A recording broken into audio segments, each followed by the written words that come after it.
নমস্কাৰ, যিহেতু আপোনালোকে আগৰ ভিডিঅ'টো চালে বা শুনিলে, কি বুজি পালে কি বুজি পোৱা নাই মই নাজানো, কিন্তু মই ক'ব লগাখিনি মই কৈছোঁ, আপোনালোকে শুনিব। এতিয়া কথাটো হ'ল কি যে আজিৰ বিষয়টো হৈছে এনেকুৱা, চৰকাৰ নে টেক্স, চৰকাৰ নে কৰ, এই কথাটো মই জনসাধাৰণক অলপ বুজাই ক'ব বিচাৰোঁ। যিহেতু জনসাধাৰণৰ সমস্যাৰ কাৰণে, সমাধানৰ কাৰণে আমি এটা চৰকাৰ পাতি দিওঁ। সেই চৰকাৰ পাতি দিয়াৰ কাৰণে চৰকাৰে কি বিভাগৰ পৰা, কেনেকুৱা ঠাইৰ পৰা, ক'ৰ পৰা, কেনেকুৱা মানুহৰ পৰা কৰ সংগ্ৰহ কৰিব লাগে, সেই বস্তুটো এতিয়া যেনেকুৱা চলি আছে, মই এইটো মোৰ ব্যক্তিগত মতামত, মই ভাল পোৱা নাই। মই ভাবোঁ কিছু কিছু লোকৰ পৰা, কিছু কিছু ক্ষেত্ৰত, কিছু কিছু বিভাগৰ কৰ বা টেক্স ল'বই নালাগে। তেনেকুৱা বহু বিভাগ আছে। উদাহৰণ হয়তো চাগে দিলে মানে মোৰ ভিডিঅ'টো খুব দীঘল হ'ব। গতিকে মই সদায় বাৰে বাৰে এটা কথাই কওঁ যে কিছুমান পদ্ধতি নৱপ্ৰজন্মই বস্তুটো শিকক, যে আচলতে ক'ৰ পৰা টেক্স লৈ থকা হৈছে চৰকাৰে। যেনেকে মাটিৰ টেক্স মানে মাটিৰ খাজানা, ঘৰৰ টেক্স মানে হল্ডিং, ঠিক আছে। তাৰপিছত আপুনি আকৌ কিহৰ টেক্স দিব লাগিব, নিজৰ ইনকামৰ টেক্স। কিবা এটা বস্তু বিক্ৰী কৰিলে GST টেক্স, আপুনি গাড়ী এটা চলালে ৰড টেক্স, চাইকেল এখন চলালে তাতে এটা চাইকেলৰ ৰড টেক্স, মানে সৰু প্লেট এটা থাকে, এইটো লগাই দিয়ে স্পকত। তাৰপিছত আপোনাৰ গাড়ী হ'লে টুল টেক্স, মানে এসোপামান টেক্সে আছে। সেই টেক্সৰ কিছুমান টেক্স ল'বই নালাগে, কিছুমান ল'ব নালাগে, আৰু কিছুমান মানুহৰ পৰা ল'ব নালাগে। বুজি পালেনে?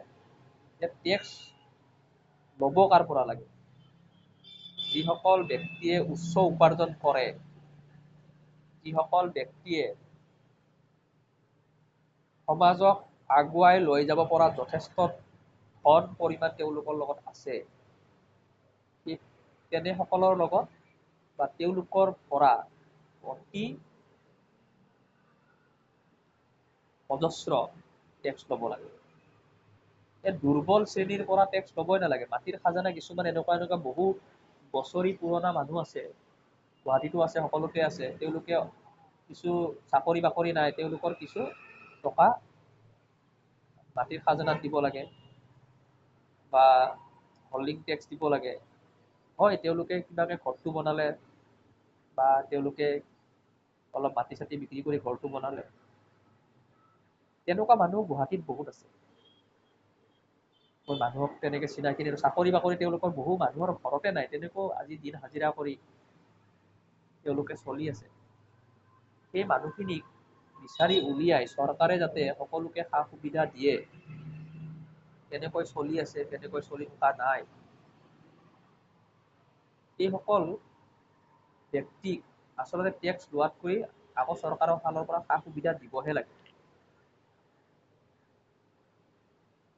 যে গুৱাহাটীত থাকিলে প্ৰত্যেক মানুহে যে ধনী হ'ব, সেই কথাটো নহয়। গুৱাহাটীত বহু লোক আছে, তেওঁলোকে আজি পৰ্যন্ত তেওঁলোকৰ নিজৰ জীৱনটোৱে চলাই লৈ যাব পৰা নাই। বেমাৰৰ পৰা, ল'ৰা ছোৱালীক পঢ়োৱাৰ পৰা কত সমস্যাত তেওঁলোকে ভুগি আছে। চৰকাৰ আহিছে, চৰকাৰ গ'ল, কিমান কোনে প্ৰতিশ্ৰুতি দিছে, দি থাকিল, কোনোবাই মাজতে ইনকাম কৰিলে, কোনোবাই খালে ললে, এনেকে চলিয়ে থাকে। বহু লোক আছে, সকলো অসমৰে, সকলো ভাৰতৰে, কোনোবাই ইয়াৰে কোনোবাই তৰে, তেনেকুৱা নহয়, তেওঁলোকে ইয়াতে বসবাস কৰে, ইয়াতে ভোট দিয়ে, ইয়াতে চলি আছে। সেই বস্তুবিলাক চৰকাৰে চালি জাৰি কৰি সকলোকে যাতে ক'ত কেনেকে উপাৰ্জন হয়, কেনেকৈ তেওঁলোকে হেৰি কৰে, টেক্স দিয়ে, সেই বস্তুবিলাক চালি জাৰি চাব লাগে। কিছু লোকৰ বা কিছু মানুহৰ 4-5 জেগাত আপোনাৰ ঠাইত ভূমি আছে, ভূমি মানে মাটি, তেওঁলোকৰ এটাত যদি থাকে এটা সাধাৰণ কৰ লওক কথা নাই, কিন্তু যেতিয়া দুটাত থাকিব তেওঁলোকৰ ডাবুল তিনিগুণ হ'ব। ল'ৰা ছোৱালীত থাকিলে মানে 4-5 গুণ হ'ব। যদি এজন মানুহৰ যদি 5-6 জাগাত যদি মাটিয়ে থাকে, সমস্যাটোতো খুব ডাঙৰ সমস্যা। মাটি বেছি মানুহে উন্নতি হ'ব লাগে নালাগে? নিজৰ স্কেলটো কি, নিজৰ ক্ষমতাটো কি, নিজে কেনেকৈ এইখন দেশত চলিব পাৰিম। মাটি বিক্ৰী কৰি কোটি টকা পায়, পকেটত হাত দুখন ভৰাই খুব দামী গাড়ী লয়, দামী মোবাইল লয়, হাই ফাই হোটেলত খায়, সেইটো জীৱন নহয়।